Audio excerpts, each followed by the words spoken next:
Jogos de videogame são coisas de crianças, de nerds, tornam as pessoas violentas e não agregam nada para a vida de ninguém.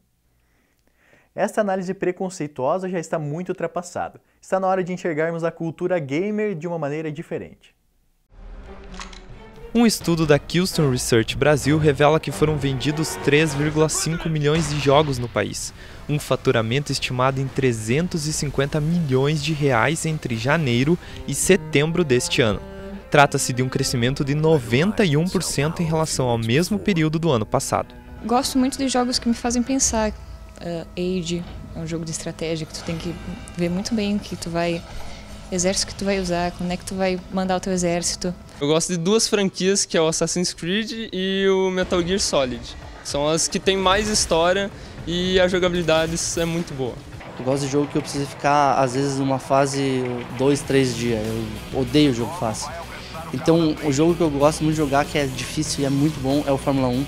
Call of Duty, eu jogo a franquia Call of Duty. E RPG, Skyrim. Eu tô com o Skyrim lá que meu Deus do céu, eu não acabo mais esse jogo aí, não consigo parar de jogar. É muito bom. Hoje vale muito gráfico, né?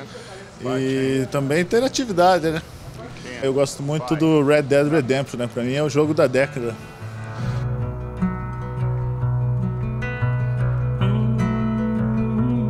Uma das coisas mais importantes que os jogadores mais procuram dentro de um game é a história que ele contém.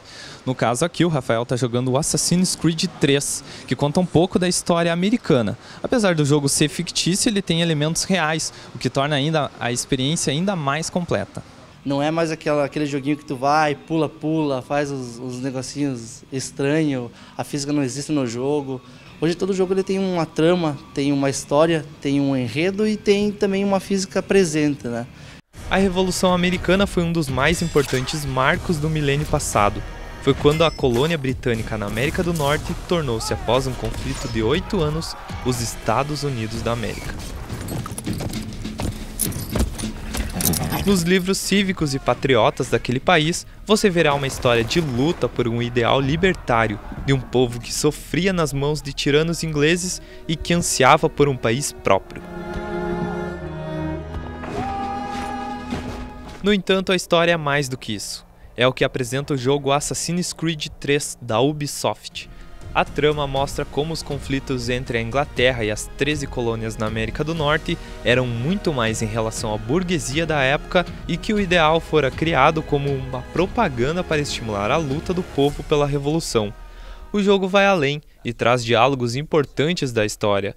Combinados, eles transmitem conhecimento por um outro olhar, um conteúdo disposto de maneira desmistificada e divertida. Ele te apresenta fatos da época, né? Isso é muito bom. Quem não acompanha, não tem muito essa garra, essa vontade de ler, vou ver como era antigamente, começa a jogar o jogo, começa a ter vontade de voltar atrás. Até o Assassin's começou a lançar os livros e foi sucesso, sendo sucesso de venda, porque todo mundo está interessado na época de Templários, como funcionava, como era a época. Traz bastante informações culturais, né? Que você às vezes tem preguiça de ler nos livros e nos filmes não são tão claras, nos games você pode interagir com elas.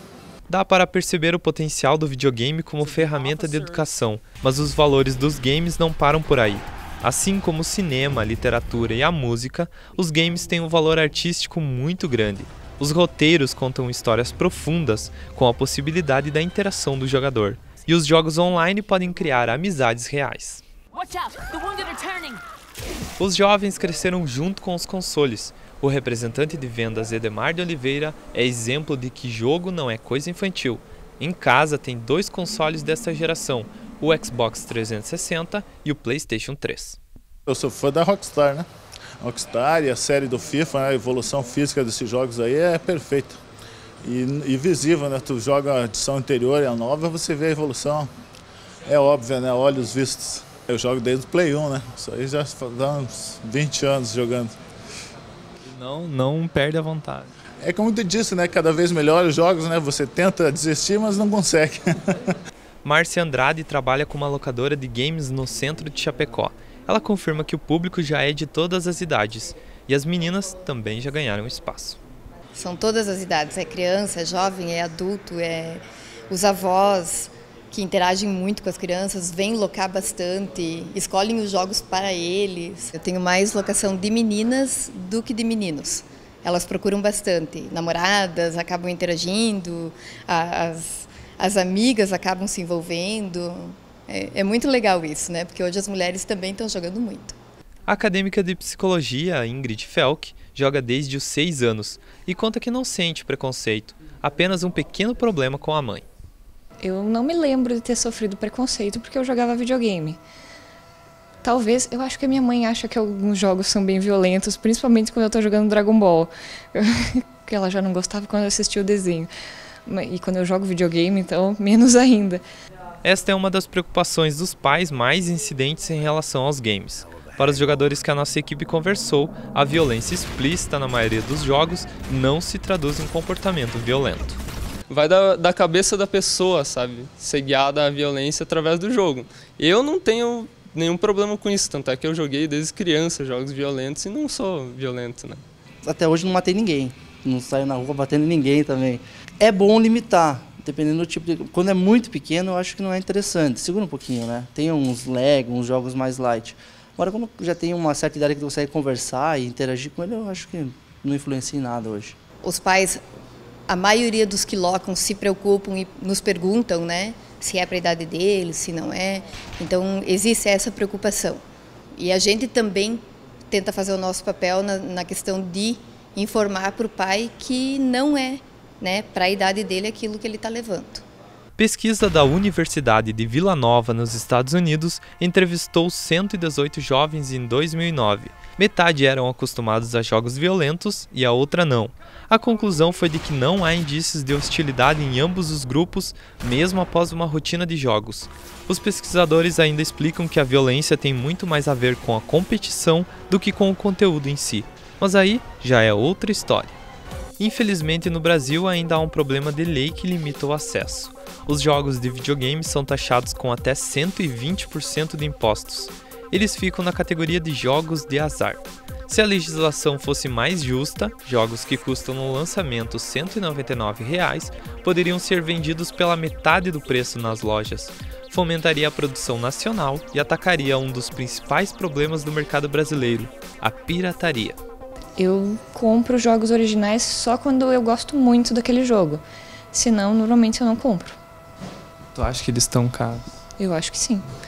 O empresário que trabalha com a área de venda de games, Rafael Lippert, explica que eles já fazem parte da cultura e do cotidiano de muita gente. Criança de hoje em dia, até 9 anos, a gente costuma falar que eles são mini ET.